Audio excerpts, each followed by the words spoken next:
स्थापकाय च धर्मस्य सर्वधर्मस्वरूपिणे अवतारवरिष्ठाय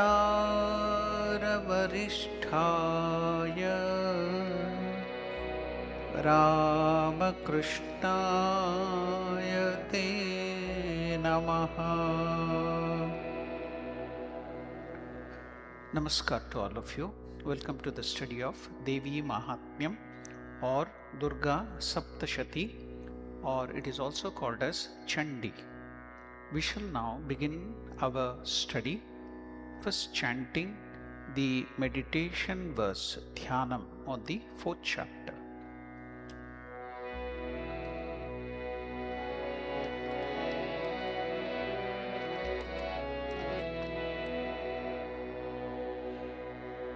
Please repeat these verses after me. Kala prabham katakshairadikulavayadam Kala prabham katakshairadikulavayadam Maulibadhendurekham Maulibadhendurekham Shankham Chakram Kripanam Shankham Chakram Kripanam Trishikhamapi Karairudhvahanti Trinetram Trishikhamapi Karairudhvahanti Trinetram Simhaskandhadirudham Simhaskandhadirudham Tribhuvanamakilam Tejasa Purayantim Tribhuvanamakilam Tejasa Purayantim Dhyayet Durgam Jayakhyam Dhyayet Durgam Jayakhyam Tridasha Gana Vratam Sevitam Siddha Sangaihi Tridasha Gana Vratam Sevitam Siddha Sangaihi.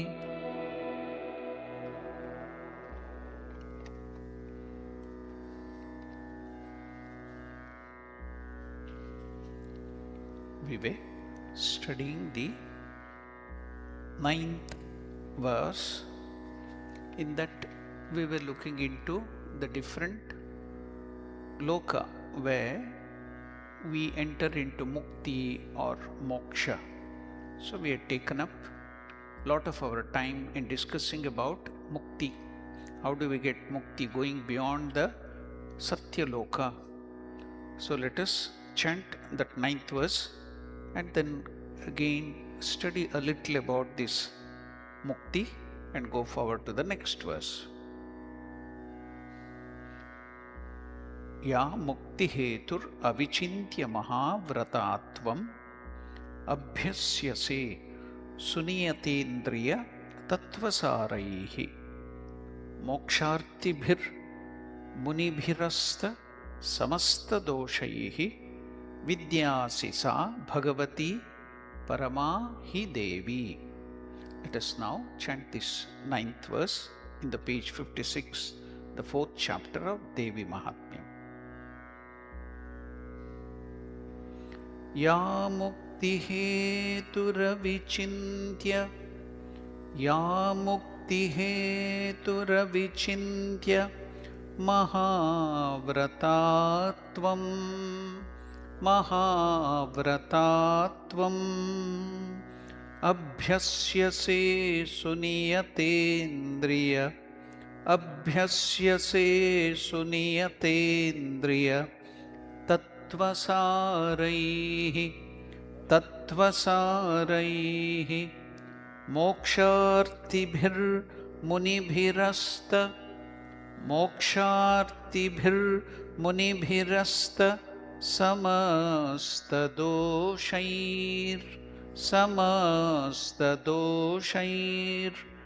विद्यासि सा भगवती विद्यासि सा भगवती परमाहि देवी परमाहि देवी. So the 9th verse,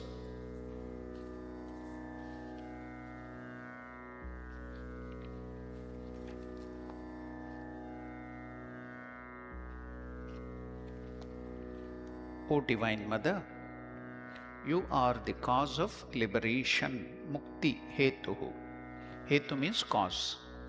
You are the inscrutable supreme spiritual discipline practiced by sages who have fully controlled their senses, mastered the core truths, and shed all flaws. You are the supreme divine knowledge, para vidya. O Goddess. So now we were looking into the different type of mukti. The followers of Vishnu who are called Vaishnavas. So now they have this concept of mukti. So we studied about the different type of mukti. Devotees who enter Vaikuntha experience distinct types of liberation. So just I will give you the gist and go to the end of that portion. Salokya Mukti, living on the same planet as Lord Vishnu, sharing his divine atmosphere.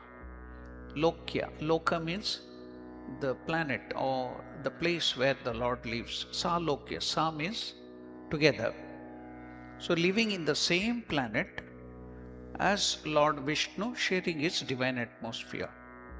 Then Samipya, Samipya means closeness, nearness, Mukti, becoming an intimate companion, always moving with Lord Vishnu, going around him, giving all the items to Mother Lakshmi to serve Lord Vishnu. So always fanning him, taking care of him. So serving him to your heart's content, becoming an intimate companion or associate, living in close proximity to the Lord. Samipya. Samipam is proximity.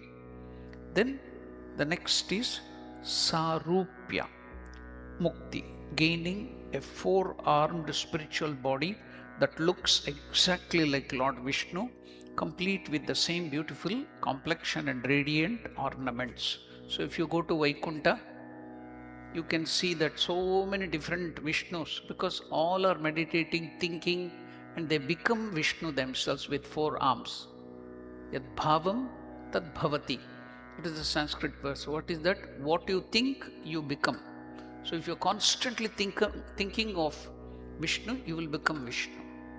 So then the next is Sarshti Mukti, enjoying the same opulence and majesty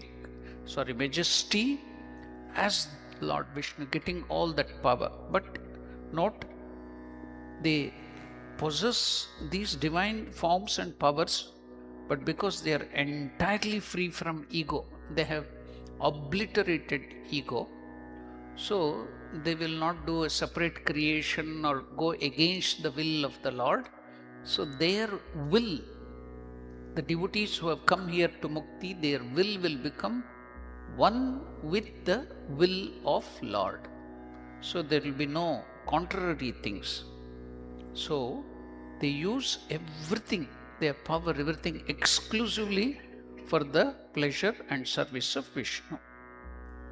So now we told in this loka, most of the time it is the dasya bhakti, just like Hanuman, always serving like a servant. That is the main attitude, the primary relationship. See, in bhakti school, they have the important thing that we should establish relationship with God. Ramakrishna also tells in the Gospel. See, mechanical repetition of mantra is wonderful, that will also help you. Then doing all the rituals, very good, that also will purify your mind.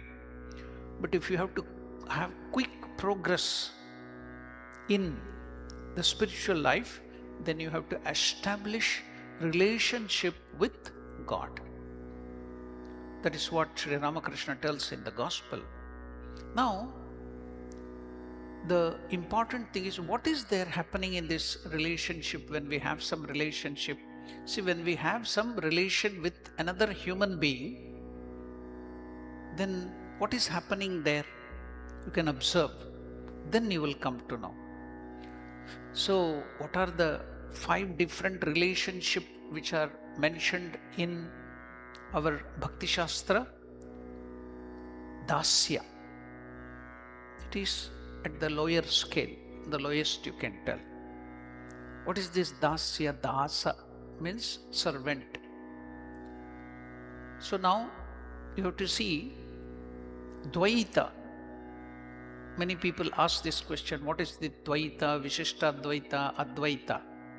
Dvaita school of thought in the Vedanta tells that God is separate. We, the Jivatman, is separate.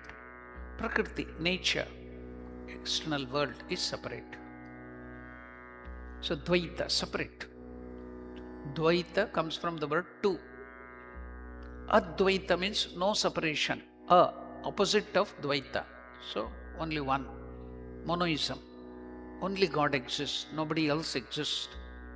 So Advaita school of Vedanta tells all these divisions of different living beings, this Prakriti, separation, everything is not there. Only God, consciousness exists. Then what are these? We are seeing so much of creation that they're all not creation but projection. They appear just like the waves on the ocean, they disappear. But the ocean exists. It is consciousness, the ocean of consciousness, that's all. Advaita. We have to reach that beautiful bliss, that is Advaita. We studied about the mukti of Advaita too, but now we are concerned about the Dvaita and Vishishta Advaita type of mukti. So now, in the Bhakti school of the bhava, the relationship, the attitude with which you approach God, it's not mechanical. The lowest is mechanical rituals. The lowest is just repetition like parrot, all that thing, chanting 100 times, 200 times, rules, regulations, taking bath, very low, purification of the mind. But as you go forward, your mind purifies, then your love towards God will increase. As Sri Ramakrishna tells, now the iron filings are there in the mud because of the dirt and the mud and soil covering it, impurity, like our Atman or we, our mind is covered with so much of desire and impurity. Now, these iron filings are not attracted towards the magnet, even though the magnet is kept very nearby. The proximity is there, it doesn't get attracted.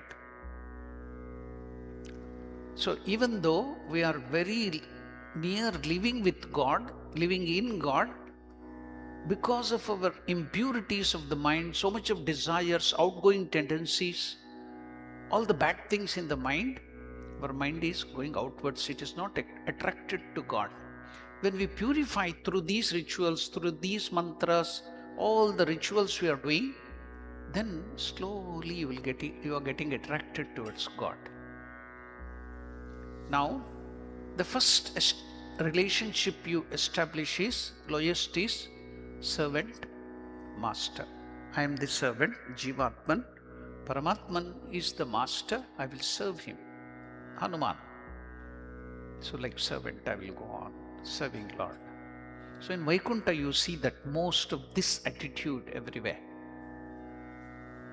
So, now what is the other bhava, next bhava, little higher than this? So, after this, dasya bhava, sakhya bhava. What is sakhya? So, it is friendship. Sakhya means sakha, means friend.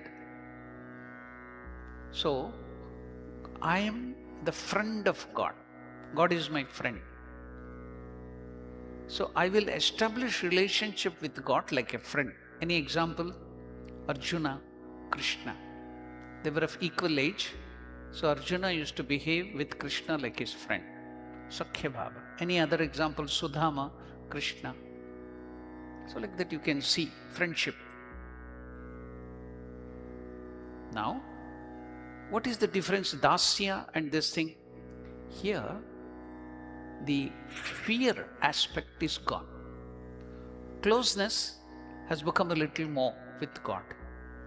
In the dasya bhava, there is the difference. Master, I am the servant, far away, bow down at the feet, don't go nearby, I can't go close to him, serve him, always fear. There is some more fear is there. God is something great, I am a servant. So that fear and farness is there. But now in the Sakhya Bhava, the next one, slowly, see, with your friends, fear is not there. You come a little closer. You are not aware of the powers of God, greatness of God. You feel more close, lenient. So that is the important thing here. Slowly you are going closer to God and the fear aspect is going away. What is the next aspect? The next aspect is like Matrubhava. So Pitrubhava, father. God is my father, God is my mother, I am the child. So now here the proximity is little more, you have more lenience. You can go and quarrel with God. Give me that, give me this, you can cry. You can climb up on the God, you can sit on the head of your father and mother. The baby can kick the father and mother. So it can pull the hair and everything. So lenience, more proximity. That is the next relationship. Establish whatever you feel, you are more closer. While you are living in this world, if you are more closer to your mother, you can see God as your mother, you as the child. If you are more closer to father, if you love your father more than your mother, then you can establish that thing as father and the child. So you are becoming more closer. Fear is going. Still there is little fear. But still higher. Next is Vatsalya Bhava. What is Vatsalya? Vatsala. I am the mother or father. God is the child, my son or daughter. See, you are becoming more closer. You have more lenience. Yashodama could beat Krishna, take a stick and go around him. You stole butter, you were eating mud, you troubled the gopis, and Krishna used to run. She used to go with a stick behind him. You know why Krishna has got the name Damodara? Damasya udaraha yasya saha. So when he was too mischievous and naughty, what did mother do? Tied his waist or the stomach portion, that is udara, with a rope, and tied that to one pestle, stone pestle, heavy pestle, so that Krishna will not go here and there. Tied him with a rope. See, because of her proximity and love, God allowed, the God of the universe, the Paramatman, allowed the devotee to tie. He becomes a slave. See, proximity. Even the devotee can punish God, scold God. So that fear is going, not caring about all the greatness. Even Yashoda could see in the mouth the whole Brahmanda, universe, galaxies, everything. Later on, Krishna, the Lord, made her forget it, because if she comes to know that he is so great, then that fear will come back again. Again, my child. So now that is still, you are going closer. Then comes the highest, what is that? Madhura Bhava. What is this Madhura Bhava? I am the Prakriti and God is the Purusha. So even men, even women, it is very easy. Even men can think that I am the Prakriti and establish relationship with God as God is the husband, I am the wife. That is called Madhura Bhava. Because we are all Prakritis. Who is the Purusha? The Atman within is the real true Purusha, nobody else. When Mirabai, you know, the great devotee who had established Madhura Bhava with Krishna, she thought, even though she was married to the king, Rajput king in Rajasthan, she told, I don't want the person to marry a person as a husband whose body will rot, who will become old, who will die one day. I want to get a husband who will be permanent. So Krishna. So Mirabai. So she went to Vrindavan to see one very great soul, one of the disciples of Chaitanya Mahaprabhu living there doing a lot of sadhana. So he was strictly following the ideal of brahmacharya, celibacy.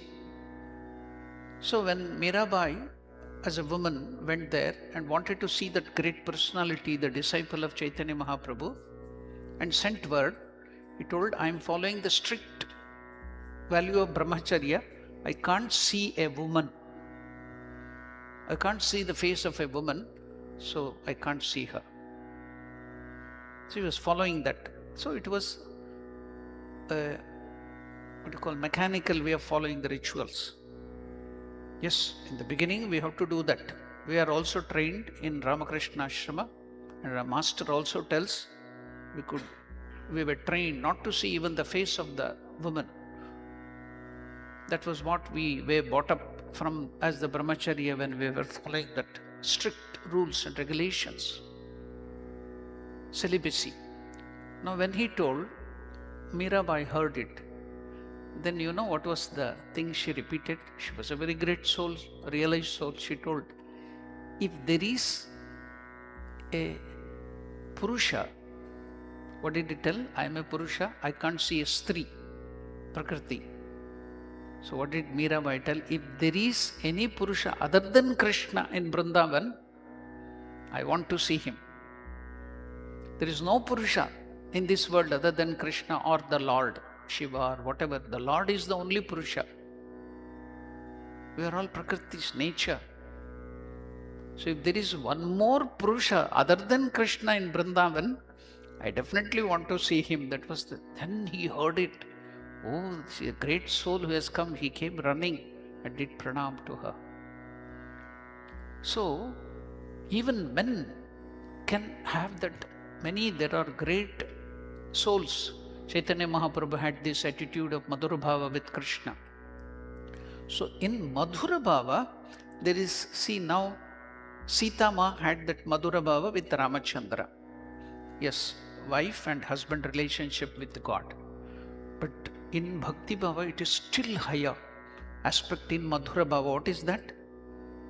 Though it looks a little indecent, but in a Madhura Bhava it is there.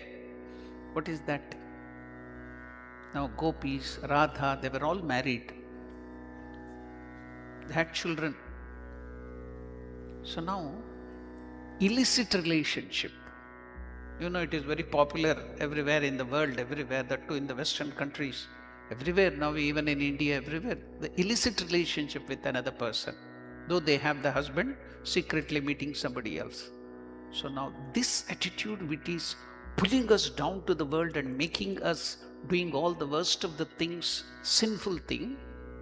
Now when you direct towards God,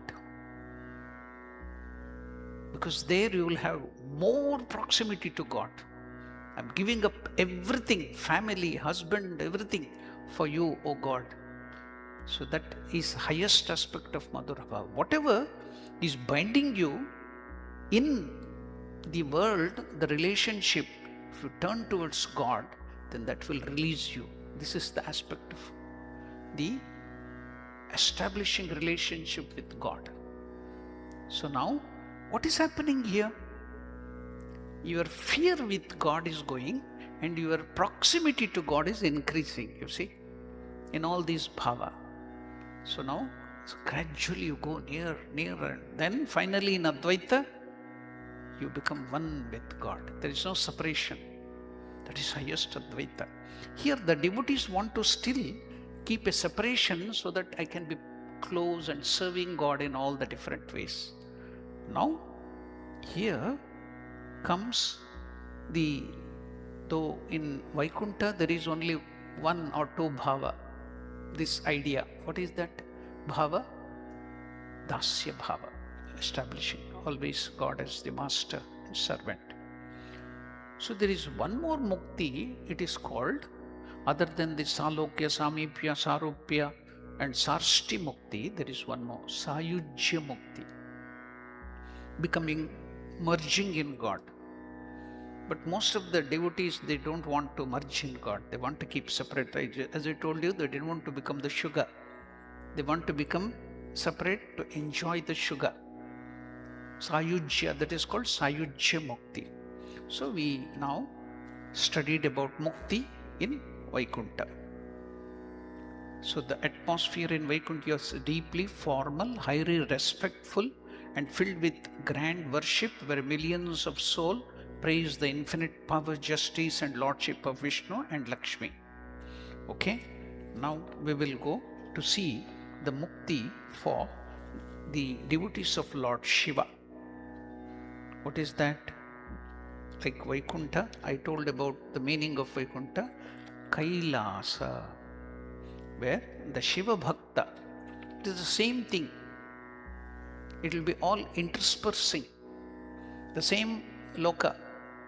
Only the devotee is now want to see God as Shiva. Vishnu, Shiva, they are not separate. What is the name? Hari is Vishnu. Hara is Shiva. What is the meaning of Hari? Means one who steals away your heart or steals away all your difficulties. Hara, same thing. So they are not different. So, but only form and little quality is different, that's all. So the devotees of Shiva want to serve the same Vishnu as Shiva. The devotees of Vishnu, so they want to serve Shiva as Vishnu, that's all. When Hanuman was, Hanuman is a Chiranjeevi, eternally living person. When he was doing meditation and came out of meditation in the Dwapara Yuga, where Krishna was there, when he comes to meet Krishna, when he comes to know Rama has come in the form of Krishna, then he sings to the Lord. One famous shloka is there.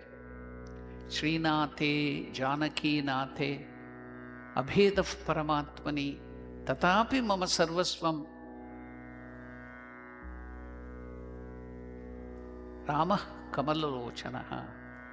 Srinathe. Shri means Lakshmi. Natha means Lord. Janaki Nathe, the Lord of Janaki, Rama. Vishnu or Krishna or Rama, I know. Abhedaha, as Paramatmani, as consciousness, pure consciousness, there is no difference. I know, Hanuman is telling. Tatapi, even then, Mama Sarvasvam, my whole being is dedicated and merges in Ramaha Kamalalochanaha. The form, the same form, I know he is Vishnu, Krishna and Rama are the same aspect, but for me, I am merged in that beautiful lotus-eyed Rama. I want to see you, O Krishna, as Rama. Please show yourself as Rama. Then Rukmini takes the form of Sita and Krishna takes the form of Rama.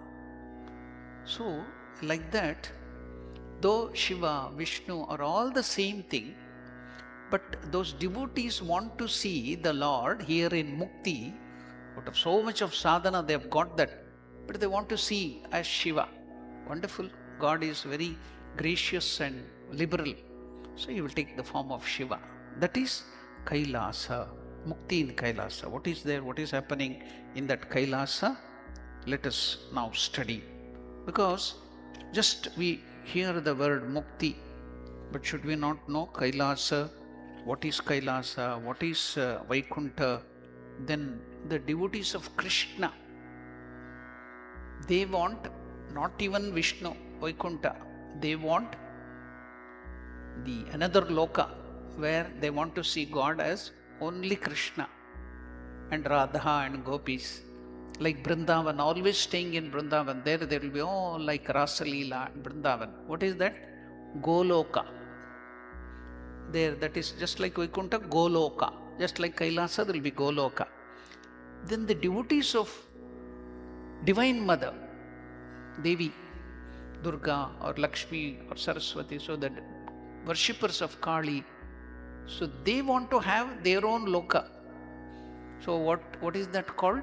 Devi Loka, where they will want to serve the God as Divine Mother only. So yes, God will make arrangement for everything as you like, as the devotees like. God is very liberal. So this is the different aspect of Mukti. So we studied now about Vaikuntha. What is now about Kailasa? Let us see about Kailasa. Concept of Mukti in Kailasa. The concept of liberation in Kailasa, the eternal spiritual abode of Lord Shiva, is centered on overcoming spiritual ignorance. What is that called as? Anava Mala, the impurity, ignorance, to realize one's essential oneness or intimate connection with Shiva consciousness. So now, all the other places like Swarga, Brahmaloka, and other places, you have to give up your body, physical body, to go there. But this is the only place, Kailasa, where you can go with your body, physical body. That is the speciality of Kailasa. So now that's why you do the yatra. It is in Tibet, Kailasa Parvata. I think some of our devotees are going after 1 month or 2 months. Now it's the season, people go there, Kailasa Parvata, Manasa Sarovara, where Shiva lives, the abode of Shiva, Kailasa Parvata. While the earthly Mount Kailasa is physical pilgrimage site, but there is the metaphysical Kailasa, represents the supreme realm of absolute peace, purity, and ultimate freedom. Shaivite philosophies, particularly Shaiva Siddhanta and Kashmiri Shaivism in Kashmir, now where due to Islamic invasion and purging of the Hindus there, the Kashmiri Pandits from there, the Islamic rulers have taken over there, the people of Islam. But it was very famous for Shaivism. There was a separate branch of Kashmir Shaivism, Tamil Shaivism. In Karnataka, there is a thing called Veera Shaivism. So in Sri Lanka and Tamil Nadu, that is Tamil Shaivism. Like that, the different aspects of Shaivism is there. The philosophies are little different. So Kashmir Shaivism is also there. So what is that philosophy there? Particularly the Shaiva Siddhanta, they weave liberation in Kailasa through both dualistic and non-dualistic lenses. So here is the place where they boldly tell, see, nowhere they will never tell Aham Vishnusmi. But in Shiva, both Dvaita and Advaita is there. Only in Shiva you will tell that Aham, like Brahmasmi, Shivoham.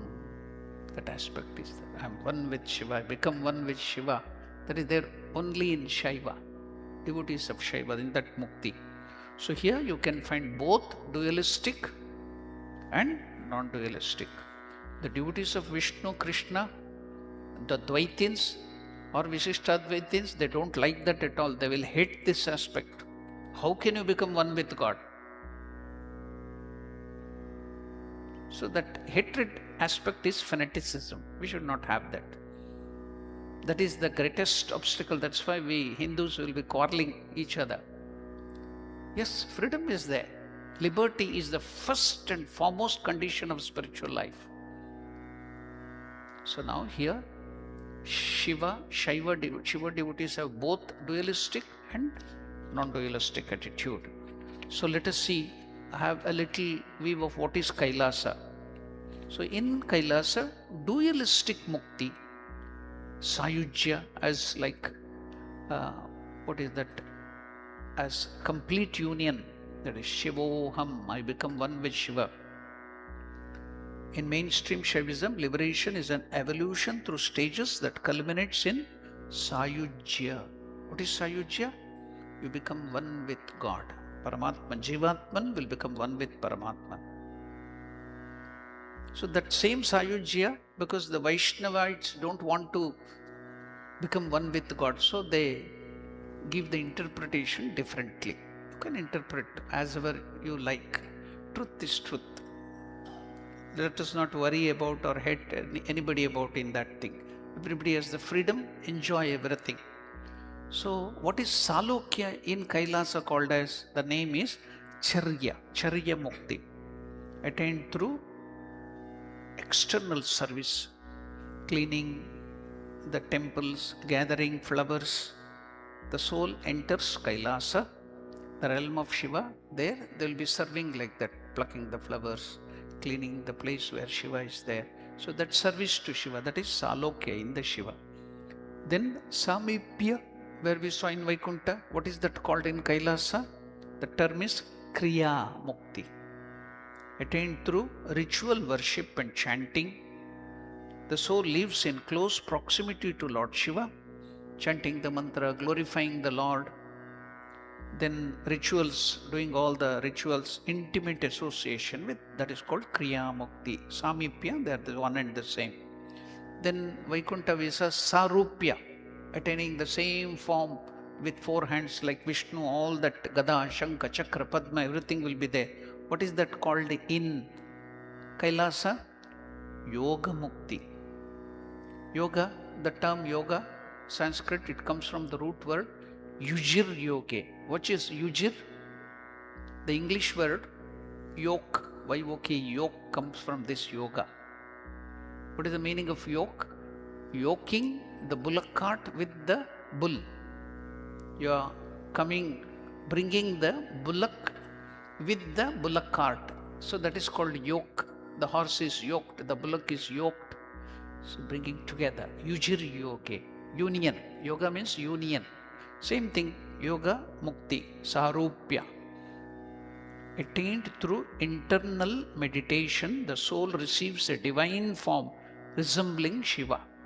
Shivoham, complete with spiritual radiance. So then next Mukti, which we call Sayujya Mukti, Gnana, knowledge. The ultimate stage in Shaivism is Sayujya, does not mean the total annihilation of the soul.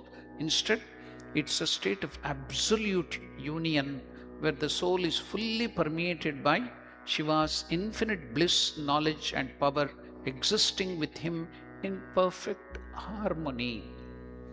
That is the Gnana Mukti. So as I told you, in Shaivism there is two aspects, non-dualism. So in that, what is that? Becoming Shiva. In monoistic Shaivite philosophies, like Kashmir Shaivism, Mukti in Kailasa is not about traveling to a physical location after death. Instead, Kailasa is a symbol for the highest state of consciousness. Liberation is the recognition of Shivatva, Shivatattva, the inherent Shivahood of the soul. The inherent Shivahood of the soul. There is a wonderful interpretation of why under the leg of Divine Mother Kali, Shiva is lying down. So a beautiful poet poet, he expresses that in a poetical language. He tells it is not Shiva who is lying at the feet of the Divine Mother. Now, what did the Divine Mother do? She killed the demons, and after that she stood on them. By the touch of the Divine Mother's feet, the impure and the dirty asura, demon, just by the sparsha, all that impurity went away and he became Shiva. Jiva became Shiva. So that is one of the interpretation given. So we are inherently Shiva. Because of the ignorance, we have become Jivas. So when you remove the ignorance, then you become Shiva yourself. So to realize that Shiva Tattva, Shivatva, the inherent Shivahood of the soul is liberation. That is the monoistic Shaivites think of this. The individual soul, Jiva, realizes that it was never separate from Shiva. It was only temporarily blinded by Maya, illusion. You thought you were separate, but the realization, you see that you are one with Shiva. Shivoham, I am Shiva.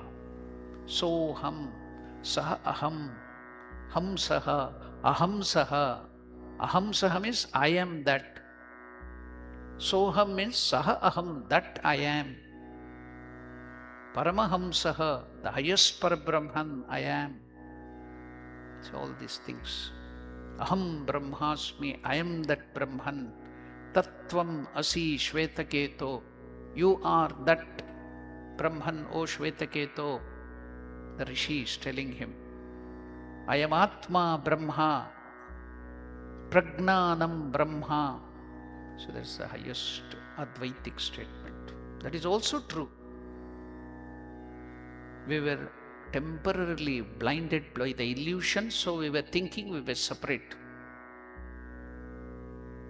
We are Brahman, we are breathing in Brahman, we are eating Brahman, we are everywhere permeated Brahman. Ishavasyam idam sarvam yatkincha jagatyam jagat. Everything is covered by Isha, Ishvara. Ishavasya Upanishad, first line. Nothing except Brahman. So why are we seeing all the difference? Hymn, here, harmonium, mic, all these things. Why all this diversity? Swami Vivekananda tells, when you see God through the lens, if you cover the lens of time, space and causation, then this same God will look like this world.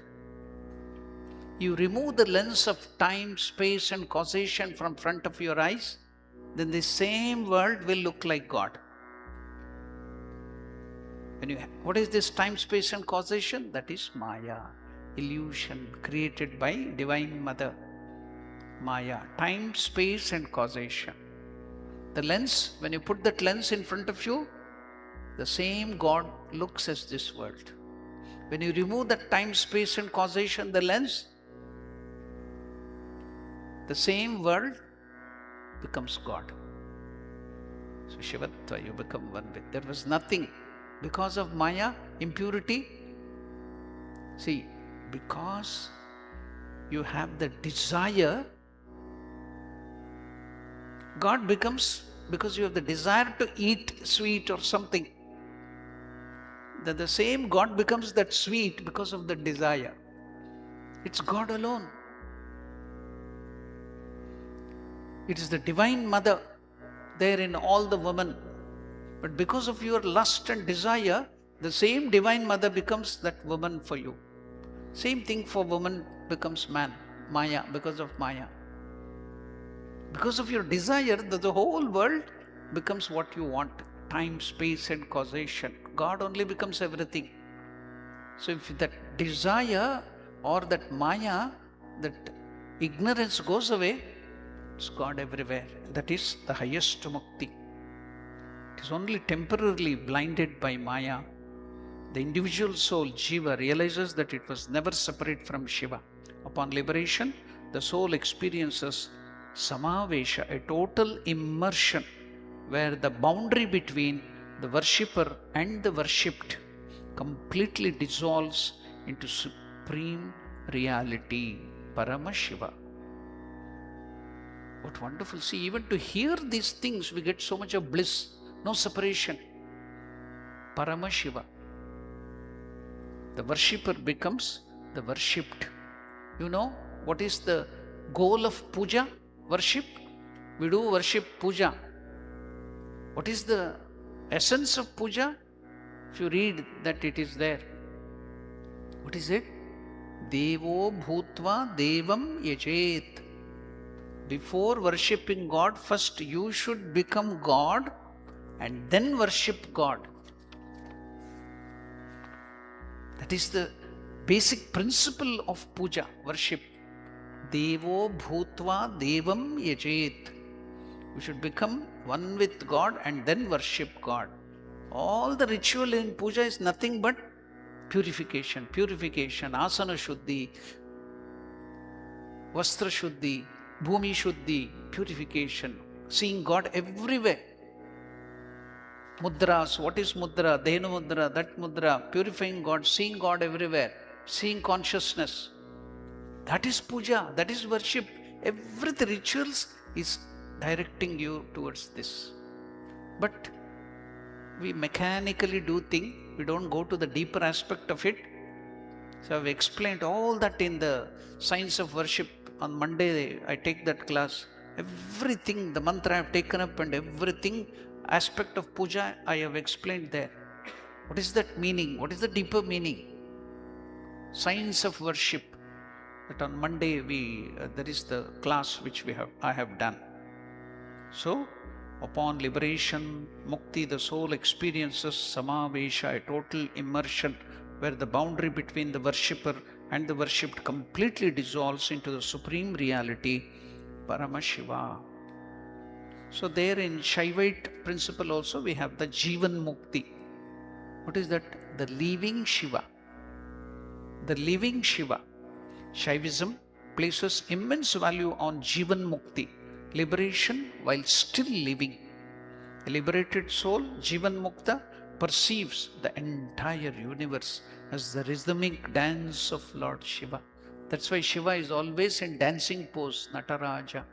This whole creation is nothing but the cosmic dance of Lord Shiva. Jivan Mukta perceives the entire universe as the rhythmic dance of Lord Shiva. Shiva Tandava, Stotra, Shiva Tandava. Because they see Shiva in everything. They're completely free from fear, disease, desire and the law of karma while still inhabiting a physical body.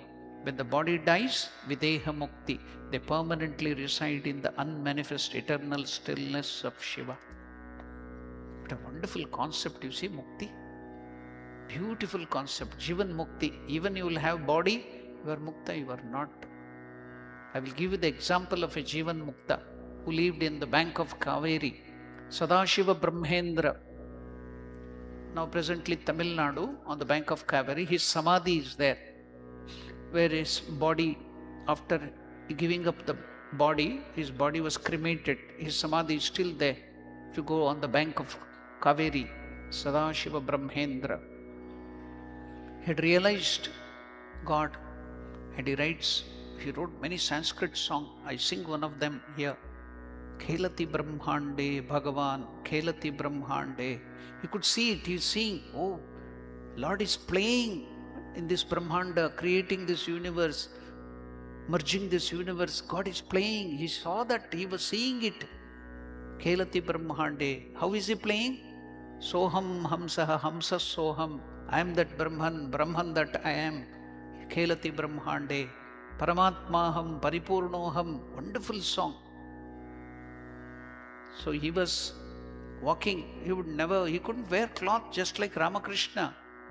How can he wear cloth? He doesn't have body consciousness, just like a child. The cloth will not stay. He was always moving naked. That is the concept of Digambara or Naga Sadhu. Shiva also is like that. Gajacharmambaradhara, naked, like a child. So he was always walking naked. Sadashiva Brahmendra. There was a Nawab of Arcot in Tamil Nadu. Nawab, the Muslim, he was going with his Zanana, all his queens.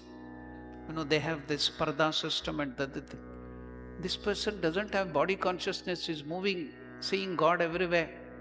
While moving amongst those, he went there in the midst of the Zanana. There the women started seeing this naked person. King, that Arcot Nawab Musalman king, got angry. He took his sword and cut his hands. He's not aware, he's walking without hands. Then seeing that, he got afraid. He fell at his feet and bought his hand. Then he saw, he took the hand, pasted it, and just walking, going. Sadashiva Brahmendra merged in Parabrahman. And when he was coming on the way, because his disciples are there, he's sannyasin. In the beginning, you have to follow that, as I told you, the celibacy, not touching a woman or touching a woman touching a man, all that separation. He was coming as a sannyasin with his disciples. So the disciples in the first stages, they have to follow all these strict rules. They have not realized God in that sense. So while Sadashiva Brahmendra was crossing the river, a woman, young woman, started losing her balance and she was swept away by the current, water current. She was drowning and dying. Immediately Sadashiva Brahmendra went there, protected her, took her up and swam across and took to the other bank and saved her by doing all the other first aid thing, saved her life, and then went. When they came to the ashram, the disciple was very angry. You tell the brahmacharya rules are so strict, you should not see a woman, touch a woman. You touched her and you did all the things. What is this? He's telling, now complaining to the guru. So the Sadashiva Brahmendra is in a very high state. So he told, I left that woman on the bank of Kaveri river. You carried her in your mind to the ashram also. I left that woman on the bank of Kaveri there. I don't have that body consciousness, male, female principle at all. I see only consciousness. I left that body of the woman there on the bank of, you carried it to the ashram also in your mind. That was Sadashiva Brahmendra, the Jivan Mukta. Even Mukti by living also. What a beautiful concept, you see. These are all the concepts in our Sanatana Dharma. In Hinduism, you can't find. There is very crude concept of heaven. 74 or 72 beautiful ladies will be waiting for you when you go to heaven. What is this heaven? Crude concept of heaven.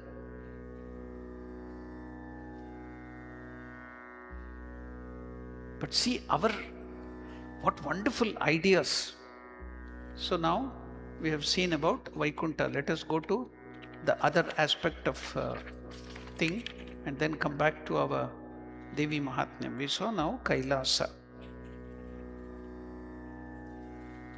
So Shakta tradition, the worshippers of Divine Mother, they tell they want Mukti to go to after giving up the body, or even while giving in the body, they want to go to Devi Loka, where God will be seen as Divine Mother. The Shakta, Shakti worshippers who worship God as Divine Mother, as Mother. Goddess-centric Hinduism. The concept of Mukti, liberation, in Devi Loka, most prominently it is known as Manidvipa. If you see in the mantras, it will be there, Manidvipa. Meditation also, the island of jewels, centers on the ultimate realization, service and union with the Supreme Goddess, Adi Parashakti or Devi Bhagavati. So that is what we are now dealing in Devi Mahatmyam. While Vaishnavism and Shaivism focuses on loving service to Krishna, Shaktism, the devotees of the worshippers of Divine Mother, incorporates both deep devotional intimacy, bhakti, and non-dual absorption, Advaita, into its weave of liberation. So there in the Devi Loka, the throne of liberation, Mukti Mantapa. According to the primary text of Shaktivism, the Devi Bhagavata Purana, Devi Loka features a specific sacred structure called the Mukti Mantapa, the pavilion of liberation. Sitting upon this pavilion, Goddess Bhagavati actively frees the living beings, Jiva, individual souls, from the bondages of material world. So there too we have the dualistic Dvaitic liberation, Seva in Manidvipa, for devotees who prefer to maintain their individuality to worship the Divine Mother. Mukti manifests through the traditional 4 types of liberation, relational liberation, Salokya, attaining residency in Manidvipa, Devi Loka, the supreme eternal abode of Goddess which exists far beyond the material universe, Samipya Mukti, living in close proximity to the Goddess as her eternal attendant, companion or the divine assistant. Then Sarupya Mukti, receiving a radiant divine spiritual body, Divya Sharira, just like Divine Mother, they become one with Divine Mother, that shares the auspicious, beautiful and powerful characteristic of the deity. Sarsti Mukti, sharing in the opulences and cosmic energies of the Goddess to participate in her divine play. Then finally, non-dualistic liberation, Sayujya, merging. Unlike pure, the Vaishnavism, which completely rejects merging dualists, they don't like that. Shakta theology also, like Shaivism, embraces Sayujya Mukti or Kaivalya as a supreme achievement. In this state, the soul fully awakens to the truth that its inner consciousness is identical to the universal energy of the Goddess.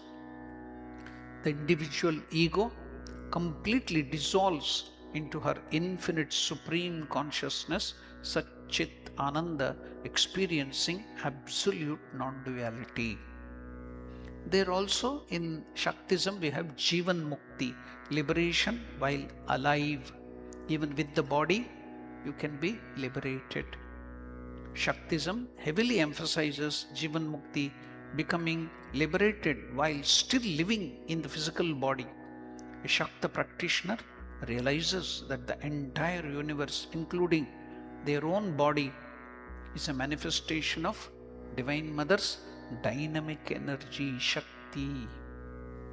By seeing the Divine Mother in all things and detaching from the ego, the seeker breaks the bond of this world, samsara, the cycle of birth and death, right here.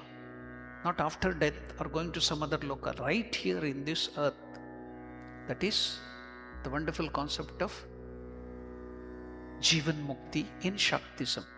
I will give one example as told by Sri Ramakrishna in Gospel of a devotee of Vishnu having the, just like I told you about that great saint called the Sadashiva Brahmahendra. So many thousands and thousands were there in India. That's why India is called Punya Bhumi, because always at any given point of time, minimum I am telling, minimum 16 realized soul will be there in India. Minimum, maximum any amount can be there. Swami Vivekananda tells, can India be destroyed? Can anybody destroy India? No, Bharat Mata cannot be destroyed. Why?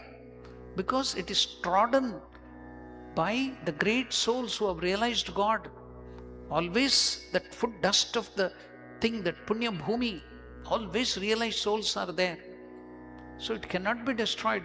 India cannot be destroyed. Swami Vivekananda tells, my motherland India, in that chapter.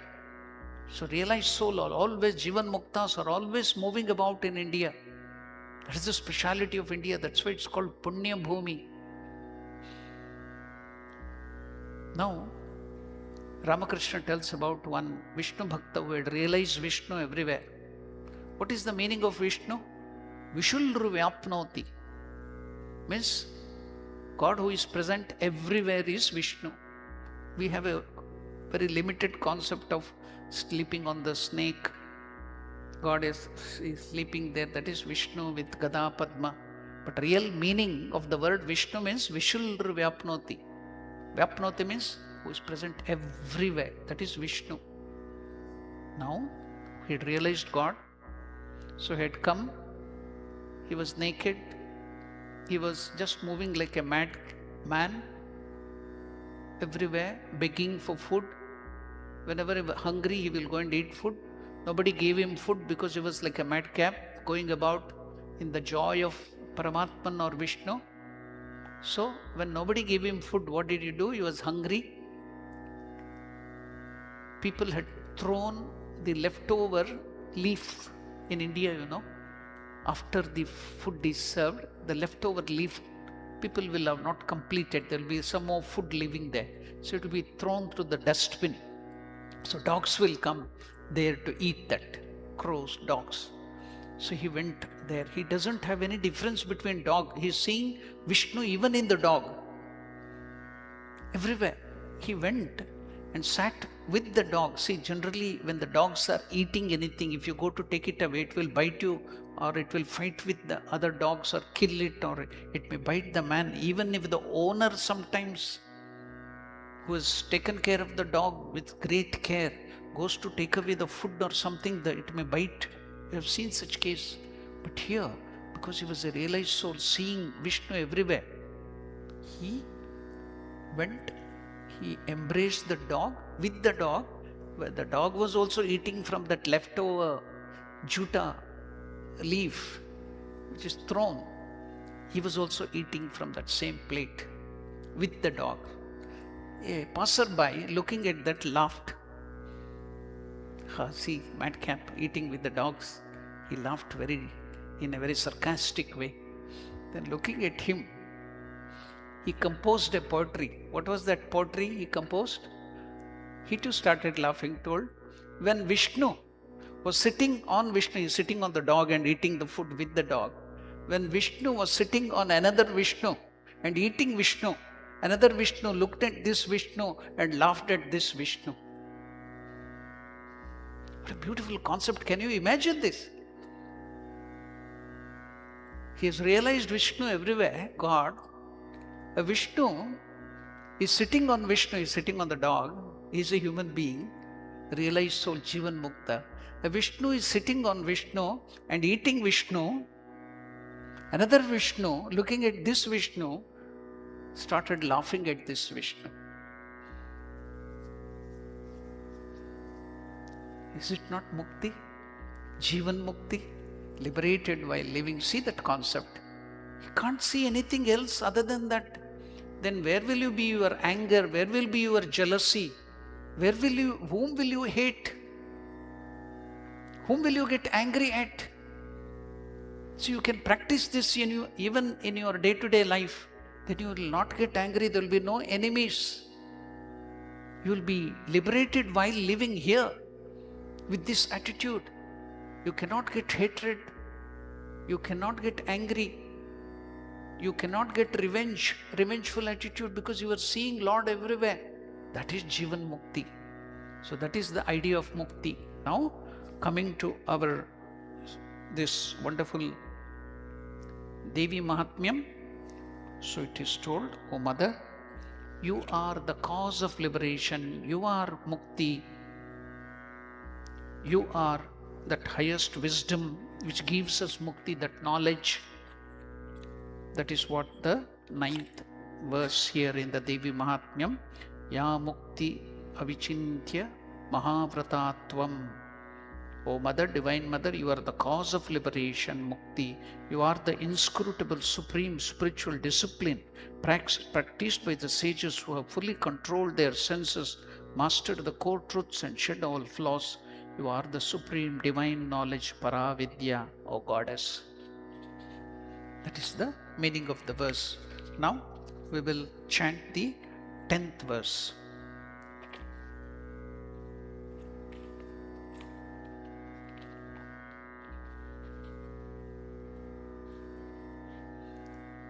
In the page number 56 of the Devi Mahatmyam, the 10th verse. Now, Shabdatmika Suvimalarghya Jusham, Yajusham, Suvimalarghya Jusham Nidhanam Udghita Ramya Padapatavatam Cha Samnam Devi Trayi Bhagavati Bhavabhavanaya Vartacha Sarva Jagatam Paramartrihantri. Now let us chant this 10th verse. Shabdatmika Suvimalarghya Shabdatmika Suvimalarghya Jusham Nidhanam Yajusham Nidhanam Udgitaramya Padapatha Udgitaramya Padapatavatancha Samnam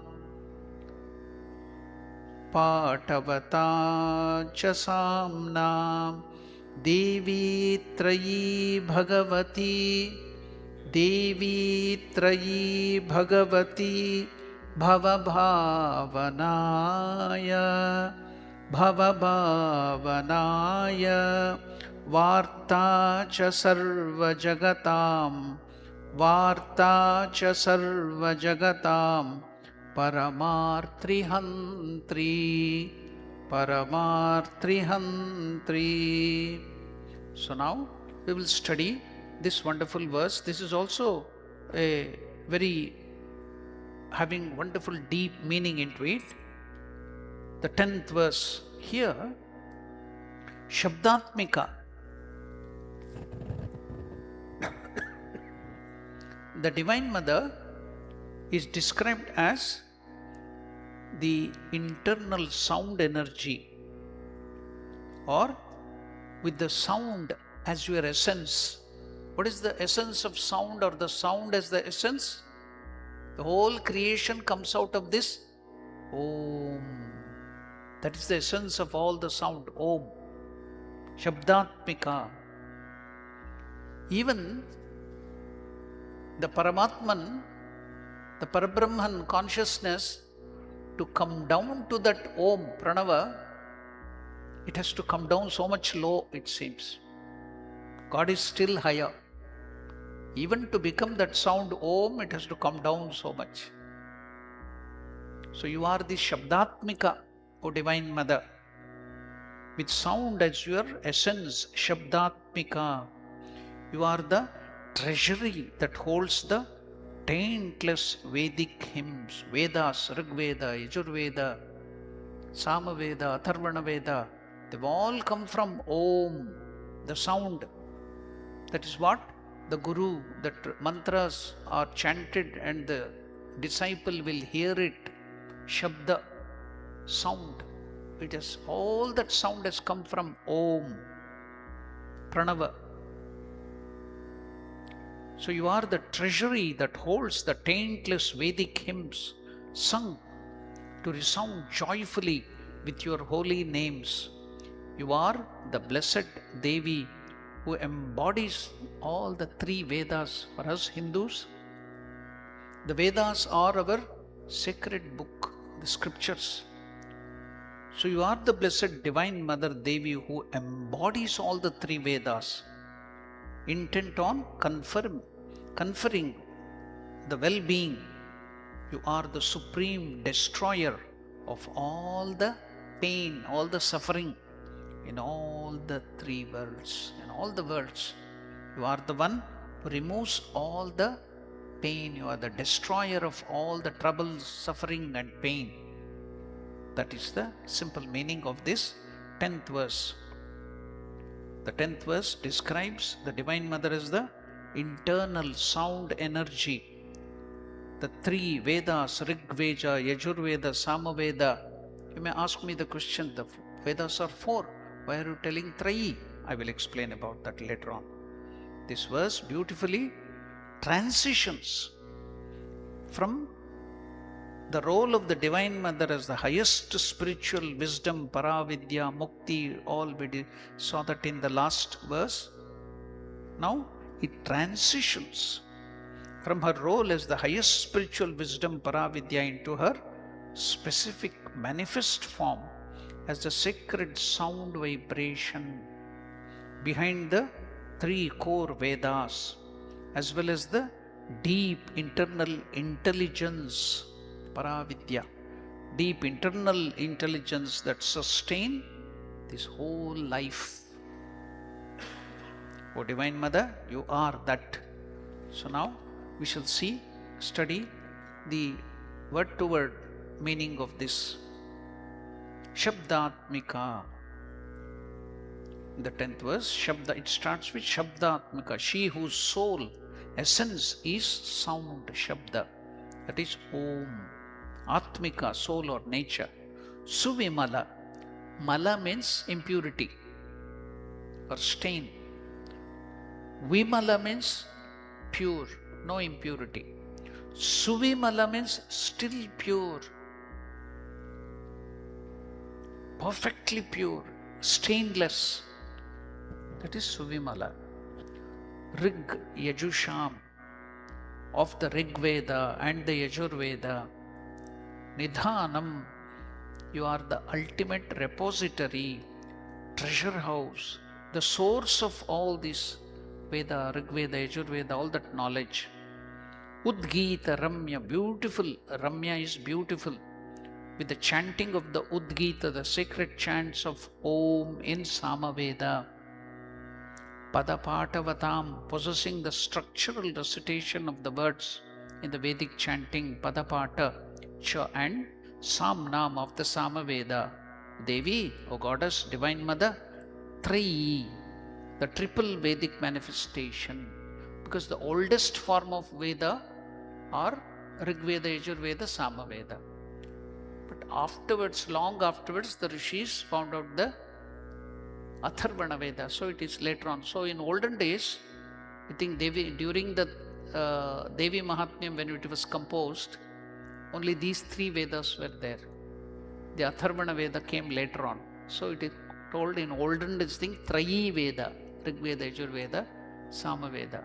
Next Atharvana Veda came later on. We will take up that, what is Rig Veda, what is Yajur Veda, because we should know as Hindus, what is this Rig Veda? We will tell Vedas. In South Africa, Vedas have become Vada. For Vada, they will tell Vedas, it has become Vedas. When I went to some of the exhibition there, they had put the board. 5 rands, 1 Veda. Told which Veda, Rig Veda, or Yajur Veda, or Sama Veda.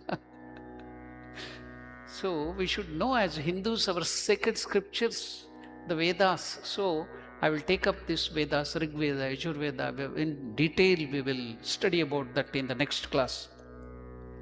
So, Trayi, the triple Vedic manifestation, the triads of Vedas. Bhagavati, Supreme Divine Mother endowed with cosmic opulence. Bhava Bhavanaya, for the creation, sustenance and welfare of the universe. Bhava, existence, world. Shiva's another name is Bhava. Bhava also means this universe. That's why the Divine Mother is called Bhavani. Bhava, this universe. Bhavani, the empress of this universe. Bhava is also Shiva.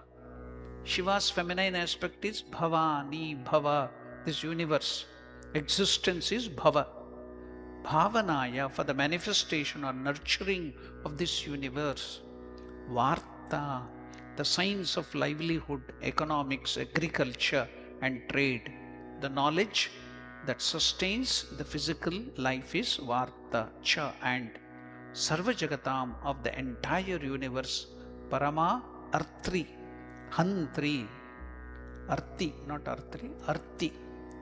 Parama Arti Hantri. Artha means Arthanada. When you are in deep pain, you make that cry.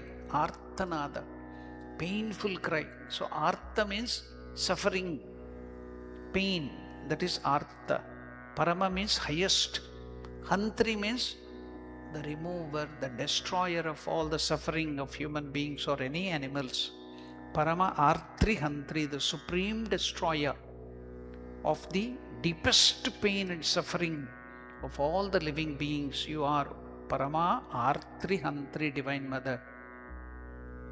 The soul of the sound, Shabdatmika, the verse calls the mother Shabdatmika, the very soul of the sound. The Hindu cosmology, creation begins with sound. So we will end our conversation. Sri Ramakrishna gives the example of a gong about this creation in our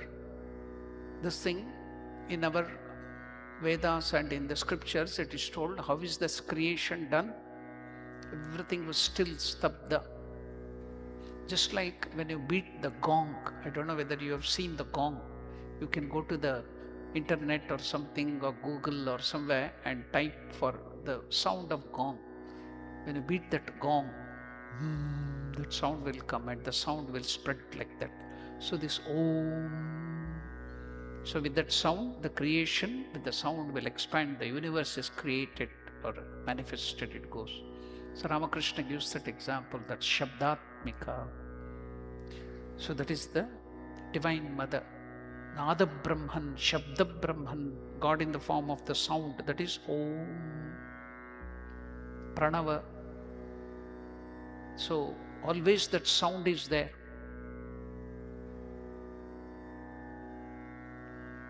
The yogis can hear that sound. We can't hear it because we are mired in this impurity in this world. When we purify our mind, we too can hear it. That pranava, that sound going on. So we will study all that thing, and the manifestation of the sound still coming down becomes this Rigveda, Yajurveda, all that thing chanting. All that we will study in our next class. We'll take up this verse and study that, go deeper and enjoy that wonderful manifestation of the Divine Mother. Now we will chant the Brahmadi Stuti. Now whatever we are studying is Chakra, the Indra and other Devatas. They are showing their gratitude by glorifying Mother. Now we will chant the 3 verses from Brahmadi Stuti. Brahma, the creator, is glorifying Mother. So let us now chant that. Sarvamangala Mangali.